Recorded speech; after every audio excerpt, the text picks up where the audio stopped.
MR angiogram எப்போ பண்ணுவோம் அப்படின்னா, நான் சொல்லியிருந்தேன் ஆல்ரெடி எம்ஆர்ஐ ஸ்ட்ரோக் ப்ரோட்டோகால். இப்போ ஸ்ட்ரோக் வந்து மைனர் ஸ்ட்ரோக் வந்தவங்களுக்கு ஃபுல் எவாலுவேஷன் எம்ஆர்ஐ ஸ்கேன். அந்த எம்ஆர்ஐ ஸ்ட்ரோக் பண்ணும்போதே எம்ஆர் ஆஞ்சியோகிராம் பண்ணலாம்.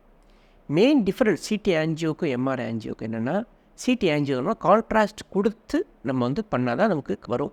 வேறாஸ் எம்ஆர்ஐ ஸ்கேனில் கான்ட்ராஸ்ட் இல்லாமையே நம்ம வந்து ஆஞ்சியோகிராம் பண்ணிக்கலாம். அதுதான் major advantage of MR angiogram. இதுக்கு நம்ம கான்ட்ராஸ்ட் பயப்படணும் அப்படின்னா, கிட்னி டிசீஸ் இருக்கிறவங்களுக்கு, அந்த உப்புச்சத்து அதிகமாக இருக்கிறவங்களுக்கு நம்ம கான்ட்ராஸ்ட் கொடுக்க முடியாது. எஸ்பெஷலி இப்போ சிடி கான்ட்ராஸ்ட் கொடுத்துட்டோம் அப்படின்னா அவங்களுக்கு ஒரு டயாலிசிஸ் தேவைப்படும்.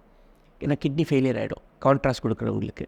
அதே மாதிரி அந்த உப்புச்சத்து அதிகமாக இருக்கிறவங்களுக்கு எம்ஆர்ஐ கான்ட்ராஸ்ட் கொடுத்தா பல்மனரியில் ஒரு ஃபைப்ரோசிஸ் கண்டிஷன் வரும். அதனால தான் அந்த யூரியா கிரியாட்டின் அந்த கான்ட்ராஸ்ட் கொடுக்கறதுக்கு முன்னாடி அந்த யூரியா டெஸ்ட்டு கிரியாட்டின்னு கேட்பாங்க. மெயினாக கேட்குறது இதுதான் காரணம். ஏன்னா அந்த கான்ட்ராஸ்ட் கொடுக்குறதுக்கு யூரியா கிரியாட்டின் நார்மலாக இருந்தால் தான் நம்ம கான்ட்ராஸ்ட் கொடுக்க முடியும், இல்லைன்னா கொடுக்கக்கூடாது.